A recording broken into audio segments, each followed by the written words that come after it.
नाजकॉन 2022 जो सिवान में NIMS institute Naaz Intekhab institute of medical science and electrohomeopathy cancer research hospital के प्रांगण में जो इसके संदर्भ में रखा गया था electrohomeopathy promotion development research education के लिए। ये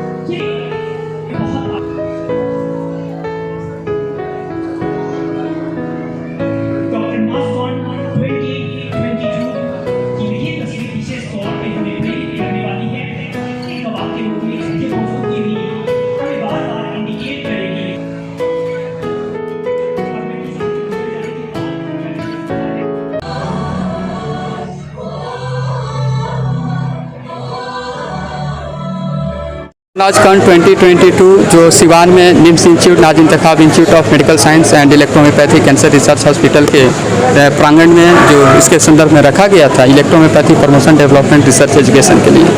ये एक इलेक्ट्रोहोम्योपैथी इंस्टीट्यूशन है जो हमारे नए छात्र और जो छात्र अभी कोर्स पूरा कर चुके हैं उन सभी के सम्मान देने का। सर ये एलोपैथिक से और इसको बताओ। ये एलोपैथी से इलेक्ट्रोहोम्योपैथी बिल्कुल डिफरेंट है। एलोपैथी होता है ये पूरी तरह से केमिकल बेस्ड होता है, जबकि इलेक्ट्रोहोम्योपैथी सिर्फ 114 जो प्लांट्स हैं, हर्बल प्लांट्स हैं, उन हर्बल प्लांट्स के एक्सट्रैक्ट्स निकाल करके उसके आधारित है इसका फार्मेसी जो है। ये पूरी तरह से हर्बल चिकित्सा पद्धति है, इसमें किसी भी तरह का केमिकल का इस्तेमाल नहीं किया जाता है। सर कई लोग इसको होम्योपैथी की तरह देखते हैं। जी बिल्कुल नहीं, ये होम्योपैथ से बिल्कुल डिफरेंट है। इलेक्ट्रोहोम्योपैथी खुद का अपना फंडामेंटल लॉ ऑफ पीएच है, इसका अपना फार्मेसी है, इसका पूरी तरह से होम्योपैथ से इलेक्ट्रोहोम्योपैथी का कोई संबंध नहीं है, दूर दूर तक कोई संबंध नहीं है। देखा जाए तो समाज में जो शिक्षित वर्ग वो भी इसके बारे में बहुत कम जान रहा है, तो उसको लेकर जी ये हमारी इलेक्ट्रोहोम्योपैथी चिकित्सा पद्धति और चिकित्सकों की दुर्भाग्य है कि अभी तक हम पूरे भारतवर्ष में हम नहीं पहुंच पाए हैं। हम लोग एक छोटी छोटी मंच के माध्यम से प्रयास कर रहे हैं कि संपूर्ण भारतवर्ष में इलेक्ट्रोहोम्योपैथी की प्रचार प्रसार हो, उसकी विकास हो, और इस तरह की हम लोग कार्य करने की कोशिश भी कर रहे हैं और सभी सहयोगियों की मदद भी ले रहे हैं। कितनी जरूरत है अभी सर इसकी? भारत सरकार में अगर हम मान्यता की बात कर रहे हैं तो भारत सरकार में भारत का पहला राज्य जो है वो राजस्थान है। जो राजस्थान में 2018 इलेक्ट्रोहोम्योपैथी का जो गठन किया था, इलेक्ट्रोहोम्योपैथी बिल पास करके, और इलेक्ट्रोहोम्योपैथी पूरे भारत वर्ष में अभी पूरे राजस्थान ही एक ऐसा राज्य है जहाँ पे संपूर्ण रूप से इलेक्ट्रोहोम्योपैथी की मान्यता है। भारत में डॉक्टरों की कमी है और हर जगह डॉक्टर की ज़रूरत है और हर तरह के डॉक्टर की ज़रूरत है। तो ऐसे में ये जो आज कार्यक्रम हो रहा है इलेक्ट्रोहोम्योपैथिक का, जिसमें बच्चों का दीक्षांत समारोह है, ये बहुत ही अच्छा आयोजन भी है। आयोजन भी बहुत अच्छा था और इसके लिए मेरी शुभकामनाएं। और ऐसे चीज़ों की देश को, समाज को, सिवान को ज़रूरत है। कुछ खास समस्या आजकल आती है? समस्याएं तो बहुत तरह की आती हैं लोगों के स्वास्थ्य से रिलेटेड, लेकिन आम आदमी यही सोचता है कि आम आदमी को यही समझ में आता है कि डॉक्टर के पास गए हैं तो डॉक्टर कोई जादू है, भगवान है, वो हर चीज़ों का समाधान कर सकता है। एक तो सबसे पहली चीज़ कि स्वास्थ्य सबकी अपनी व्यक्तिगत जिम्मेदारी है। किसी आदमी का, किसी डॉक्टर का, किसी संस्था की औकात नहीं है आपको स्वस्थ रखना। अगर आपका आहार विहार, आपका चाल चलन सही नहीं है तो दुनिया में कोई आपको ना स्वस्थ रख सकता है और ना स्वस्थ रखने की गारंटी दे सकता है। देखिए, निश्चित रूप से पहले तो आप लोगों के माध्यम से इंतखाब परवेज जी को हम धन्यवाद देना चाहेंगे, जिनके अथक प्रयास से और सार्थक सोच से आज हमारे यहाँ सिर्फ सिवान के ही बच्चे नहीं, सिवान के अगल बगल ज़िले के भी बच्चे और दूसरे प्रांत के भी बच्चे और बच्चियाँ आकर के इस शिक्षा पद्धति को अपना करके समाज में जा करके सेवा भाव के साथ अपने दायित्वों का निर्वहन कर रहे हैं, जिससे कि अनेक मरीजों को लाभ मिल रहा है। इसके लिए हम उनको शुक्रिया करते हैं, उनको धन्यवाद देते हैं और बधाई देते हैं। जिस तरह से वो बेहतर हो पाएगा। देखिए, हर क्षेत्र में सिवान के बच्चे आगे बढ़ चढ़ करके हिस्सा ले रहे हैं और सफलता प्राप्त कर रहे हैं। और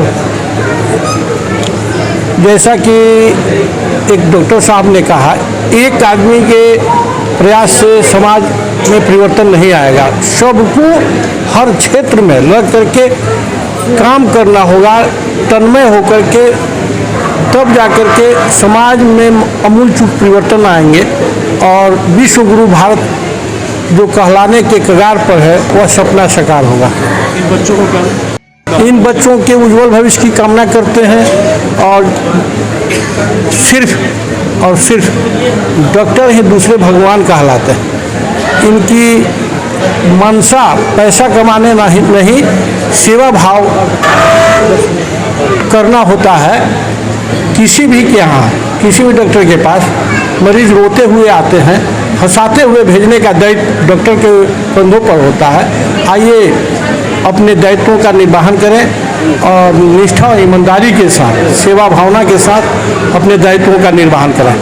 सबसे पहले तो ये समारोह जो जिन लोगों ने आयोजित किया है उनको मैं धन्यवाद देता हूँ और साथ ही साथ जिन बच्चों ने 4th ईयर्स में वाइट कोट धारण किया उन लोगों को भी अपने तरफ से ढेर सारी शुभकामना देता हूँ।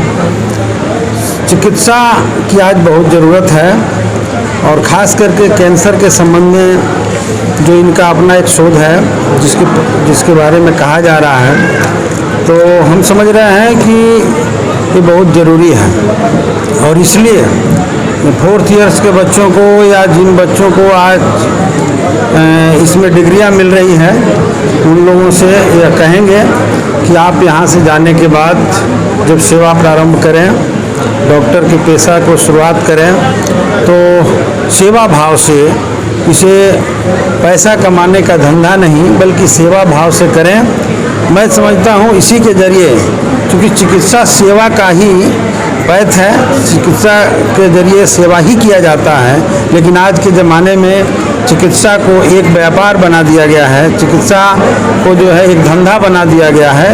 तो मैं समझता हूँ कि चिकित्सा को धंधा लोग न बनाएं बल्कि सेवा भाव से अपना दायित्व का निर्वहन करें और समाज का सेवा करें, यही उनको हम संदेश देना चाहते हैं। एक धन्यवाद ज्ञापित करेंगे डॉक्टर नाथ साहब को, स्पेशली विशेष उनको धन्यवाद होगा क्योंकि जिस माध्यम से देश की सेवा करने के लिए सारा मीन्स क्या है कि हम और आप इस देश के एक सपूत हैं और आप इलेक्ट्रॉनिक जगत के माध्यम से, आप प्रिंट मीडिया, इलेक्ट्रॉनिक मीडिया के माध्यम से लोगों की आवाज़ उठाते हैं शासन में, तो वह भी एक देश का सेवा है। ठीक उसी प्रकार आज इस माध्यम से डॉक्टर नाथ साहब ने जो व्यवस्थाएं दी हैं, आज जो देश के भविष्य में बच्चे और बच्चियों को जो आज ताकत दिया गया, उस ताकत के माध्यम से करना क्या है, आवाम की सेवा करना है और इस देश का सेवा होगा तो हम तो चाहेंगे कि उस ताकत के माध्यम से आवाम का सेवा हो, लोगों का सेवा हो। जिस उम्मीद से लोग जाते हैं डॉक्टर के पास, उस दर्द का एहसास एक डॉक्टर ही समझ सकता है, एक पेशेंट समझता है कि जाएगा डॉक्टर के पास तो हमारा तबीयत ठीक हो जाएगा। तो हम तो निवेदन और आग्रह करना चाहते हैं तमाम उन बच्चों से कि आप देश का सेवा करिए उस माध्यम से, तब जाकर के मेरा देश मजबूत होगा, हम सभी मजबूत समाज होंगे। के क्षेत्र में सिवान बहुत पीछे है, इसको मानते हैं अभी भी? नहीं पीछे, अब जहाँ तक पीछे की बात है, समय की करवट देखिए, अब सारे बच्चे एक्टिव हो रहे हैं और लोग धीरे धीरे जुड़ रहे हैं। आज उसी का एक स्टेप है और कड़ी है और आगे जाएगा। सिवान तो आगे देश रत्न डॉक्टर राजेंद्र प्रसाद की धरती है, मौलाना मजरुल हक साहब की धरती है, तो ये धरती तो हर वक्त आगे रहा है और आगे जाएगा, इसमें कहीं पीछे की बात नहीं है।